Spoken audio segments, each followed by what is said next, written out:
left shipyard. So I'll research that for another night, and rather than tell you half truths here. But Yeah, that Fuggles name enters into the shipyard brewery. Yeah, and somehow. in retrospect, I remember on their website them saying that they have all Irish ingredients, so the hops are grown in Ireland. Fuggles, and they're Fuggles that they use anyway. The hop originated in Kent, England. Hello, this is Dave Sr., and you're listening to Key West Beer Tales, the sum of all beers. So we were trying to figure out where we were going to go next on these. Did we? We determined I think we it's were best going that to we rely on the Bell's bartender for that because cherry stout. that's one of their fields of expertise. Yeah. All right. So, I feel like we should go do the bourbon barrel stout. The Kentucky Bourbon Barrel Stout. Yeah, the Kentucky bourbon barrel stout. We're staying with the stouts tonight. Staying with the stouts We're tonight. staying with the raven-haired girls, Yes. the Morticia Adams. Oh, that's much more my style Yeah, anyway. there you go. Yeah, I always like that. And we're going to roll into, Mark has chosen the next one. That's Yeah, the pretty Kentucky bourbon barrel Stout. stout. Stout. Sorry, stout. I don't know why I said that. Lexington Brewing They make Company one, so out of Lexington, Kentucky. Yeah, their parent company is called Alltech. Tech. Alltech also manufactures whiskey. it's a funny name for a distiller / brewer. It is. It sounds like something that you're going to get rocket ship parts from. Or They're making afterburners over at Alltech. yeah. Come on down to Alltech. Yeah. Pick up your pool supplies. Yeah. Or like maybe they're like the parent company is like a major petroleum conglomerate called Alltech. Yeah. Yeah. We're just kind of just making stuff up at this point. Yeah. So I'm gonna pour some beers. Yeah. You guys want to start talking about it? You all Sure. had it. Dave, you should go for it there. Fill us in on the next one. Well, this is as we stated, this is the Kentucky Bourbon Barrel Stout. The Lexington Brewing Company makes several different beers, maybe 6 different beers. This is one of the favorites that has made it down here to Key West, and it's actually finding itself all over the country. But it is a nice, I think, full body. Now I'm reading this. I had no. It says Citadel Haitian coffee. Yeah, they're actually using coffee in the brew. Yeah, Kentucky Bourbon Barrels. Yeah. Complex stout with dark roasted malts, hence caramel and vanilla. I agree with that.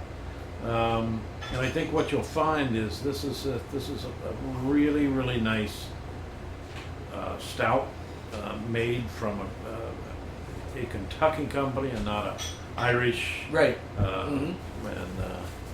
And then of course we're going to move into the Bells, and they all have their own characteristics. They all have their own great qualities, and I think this is one of the better ones that are out there right now. Good. I'm a real favorite of this one. This should be a breakfast beer, a breakfast dessert beer. Thank you, Mark. So Mark has presented us. Now this is on draft.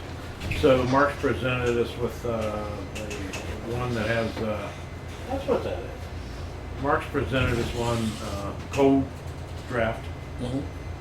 and He's going into the cigar. I actually have to shut it off. In the humidity. Yeah. In the humidity. Here, I'll get you get the beer, and I'll Yeah. get that. Sorry, it's just driving crazy. I didn't even hear it until you. Crazy. So I sorry, do- I interrupted. I do taste the coffee now. And I think it's interesting that they use coffee there, and they go as far as Haiti to get it. Yeah, Haitian coffee. Pretty cool. Citadel, Cafe Citadel Haitian coffee. Now, when in Haiti, where do you go? When in Key West, where do you go? A lot of people go to Five Brothers I go to the Cork and Stogie. to get the coffee. Oh, to get coffee. Five Brothers is superb. I got to help yourself to get coffee. Well, do they have Cuban coffee there? No. Yeah, that's where I'm going. Yeah. I'm looking for But Cuban coffee. they wouldn't put that much sugar in. I mean, you Right. can get the espresso and add the sugar yourself. Well, the thing is, I don't know if you're familiar with it. You probably are. You being you. But when you make Cuban coffee properly, they put the sugar in there, and as the coffee drips in there, they stir it very quickly. Mhm. And that's how they get that brown head on it, very similar to what Yeah. we're looking at here. Yep. which they call espuma, and that's how you make Cuban coffee. Yeah. And in Italy, it's called crema. But they don't usually brew it with the sugar in it. No. They brew it. If you want sugar, you add to it. A lot of people don't even put sugar in it. Yeah, I know. Yeah. That's why I get it from. Well, the thing that's cool about Cuban coffee is you get the double smackaroo, and you want to give that to like a 6 or 8-year-old because it's a combination of caffeine, lots of caffeine, and lots of sugar. Yes. Delivered in a very small vessel. Yes. So it's like a kind of a quick drinking shot of speed. Yes. Of course, kids really wouldn't even like it because it's still too bitter, dark yeah. and bitter. I wonder what the idea is on Cuban coffee. That's funny. All right, so All right. So, I'm noticing here, first of all, the body of this is significantly different than the Irish Stout that we had. It's much thicker than the other one. And we're drinking it at a colder temperature as well, because it's coming out of the cooler. yeah, The coffee is very prominent to me. yeah, I get a lot of barrel off of this too, like a lot of American yeah. oak. Sort of like in a way you would like a Chardonnay, but like obviously this doesn't taste anything like a Chardonnay. The way it's hitting my upper palate is similar to that. That's what she said. Quote unquote Dani Hoy. Quote unquote. We should cheer Dani Hoy because she's not here tonight. Dani Hoy. Dani Hoy, that's the magic word for tonight is Dani Hoy. Here, Danny. Dani Hoy. Whenever we say Dani Hoy, everyone's going to cheers, folks. We got the audience. We usually have one word a week. Sometimes we forget. Dani Hoy, our absent estrogen member of the crew, who we miss. Yes. No, we're actually missing another member of the crew. Dave Jr.'s not here. Yeah, apparently he got drunk. He's down for the count. Yeah, he had a little bocce beer, so he's out. And it appears we're all missing one episode here and there. So. Oh, of course, yeah. So. Yeah. There'll be one in the future, I'm sure, that I can't make. So far I'm batting 1,000. Well, as our fearless leader, oh Captain, my Captain. Yes. Oh, Jesus, I can't. As Key West Chris, he is the host of our show, by the way. Key West Beer Tales is home of all beers from Key West, Florida. That's right. Coming live, well, we're recording live in the Cork and Stogie, 1218 Duval Street. Here in sunny Key West. That's right. All right, so the ABV on this, did we already go over this? We have not, which is Okay. 8, I believe. 8, yeah. Yeah. They say 8 on their sheet here. They say 8.1 on the barrel. Interesting. I'd go with the barrel. Yeah, but obviously that 0.1% either way is just general brewing fluctuation. It's actually it's a pretty good sign that it's kind of a small kind of operation they got going on. Yeah. Anyway, I also want to mention Alltech real quick too. Their head distiller is a guy named Pierce Lyons. Pierce Lyons. So he's in the whiskey production. Yeah, he's in the whiskey production.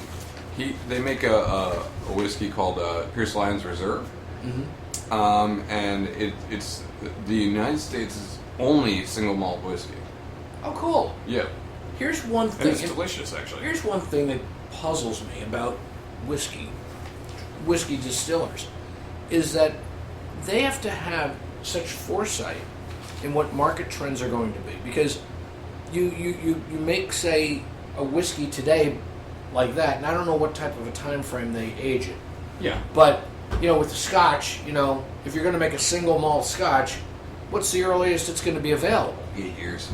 8 years. I mean, that's pretty far in advance, and that's the youngest one. Yeah. The next batch is going to be 12, and so on and so forth. But it's not like beer where you're brewing it today and it's going to be ready in a month, Yeah, a month and a half, what have you. And sometimes less, but whatever. If you're talking ales, that's what we're talking about tonight. This sounds, but it seemed I always found that mind-boggling because it's something that they have to plan so far ahead of, and they have to know what the trends are.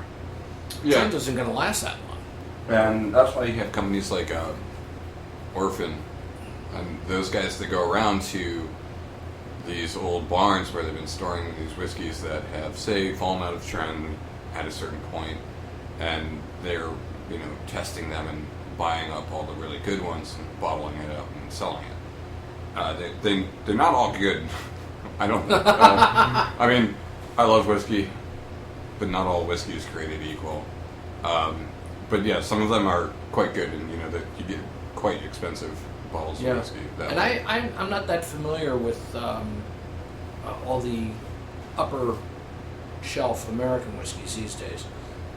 Years ago, in the mid '90s, I really got into single malt scotches, and I also enjoyed Irish whiskeys. Yeah. And I had the usual American whiskeys, but they were just the usual commercial ones, which were fine. But I've never had any of the really upper shelf American whiskeys, so it's something I gotta check into. Yeah, we're gonna start carrying my favorite one down at the other side. What's that? It's a brand called Noah's Mill. It's like 101 proof. Mm-hmm. It's fantastic American bourbon, and it's absolutely, it's like the best way I ever described it was the day I tried it the first time. It was Thanksgiving dinner, Marietta, Georgia. It was amazing. My girlfriend at the time, her uncle, was like, "Mark, do you like whiskey?" And I was like, "Oh yeah." And he was like, "Have you ever had this before?" And I was like, "No, what is it?" And he was like, "It's a bourbon." He was like, "I had to drive like 40 miles to get it." I was like, "Wow." This is a long time ago. Mm. And we had a glass together that very moment. Also, I'd like to point out it was like 10 o'clock in the morning. Oh my God! Yeah. 101 at 10 o'clock in the morning. Yeah. I don't know. It was like little baby angels singing in my mouth. Yeah, you were probably fluttering around at noon like little baby angels. Yeah. No, I took a nap. You did. Down for the count, as they say. But yeah, I mean, that stuff is really, really good. And so these guys, back to what I was going to say. So these guys started making their own whiskey to use the barrels to make the beer. Which in these guys, we'll ask the classic question: which came first, the whiskey or the beer for them? Actually, the beer. Okay. They were buying barrels before, and then they were just like, "Oh, the hell with it." Dave Senior, you're sitting over there kind of quiet. Yeah, I was listening. You're enjoying this. You're enjoying your stout. Let me ask you a question. Yeah. If this is a question we kind of didn't hit on the first one. Give me a cigar pairing with this. Well, yeah, I do. The Kentucky Bourbon Barrel The Stout. Ditka 89 cigar by Camacho. Yeah, be perfect with this one. And actually, all the stouts we're doing tonight, that would be the cigar I would go with. Made by Camacho. It's a Ditka 89. That's a stout. yeah, it's cigar. A stout. It's a stout cigar. Yeah. I agree. So Absolutely. I would say for all of these stouts we're doing tonight. Yeah. I meant to throw our. Hey, this is Key West Chris. You're listening to Key West Beer Tales, the sum of all beers. So when I was visiting this farm family when I was a young child, about You're visiting a farm it was family? a farm family. There we They are. were in the middle, and Middle of they used to Ohio. make creamy dressing. Yeah. And how they made creamy dressing was they would take this, not mayonnaise, but the fake mayonnaise, the Miracle Whip. They would take Miracle Whip and put it on their salad. Then they'd take wishbone salad dressing and put it on their salad. And they'd mix it up, and they had creamy salad dressing. And I gotta tell you, when he started talking about this cucumber salad, that's exactly the dressing that I think ought to be on it. Miracle Whip and wishbone. And I tell you, there's no other flavor out there like What it. wishbone was it? An Italian? Wishbone or? Italian. Okay. Wishbone cool. Italian and just right out of the thing, and the Miracle Whip. What year was this? Oh, this was when I was 16 or 17 or 15. I don't know. We were out in the country, and we went out there and had a corn roast. But sat down to dinner with them, and that's how they made their creamy dressing back on the Back farm. on the back farm. in Ohio. Back on the But farm. I got to tell you, if you've never had it, try it one day just for the heck of it on these cucumber salads. I can taste that right now. I can taste it. My mom used to make a really good cucumber salad, Yeah. like with sour cream and dill. That sounds good. Yeah, dill always to me seems like a perfect combination Mhm. for Yeah. for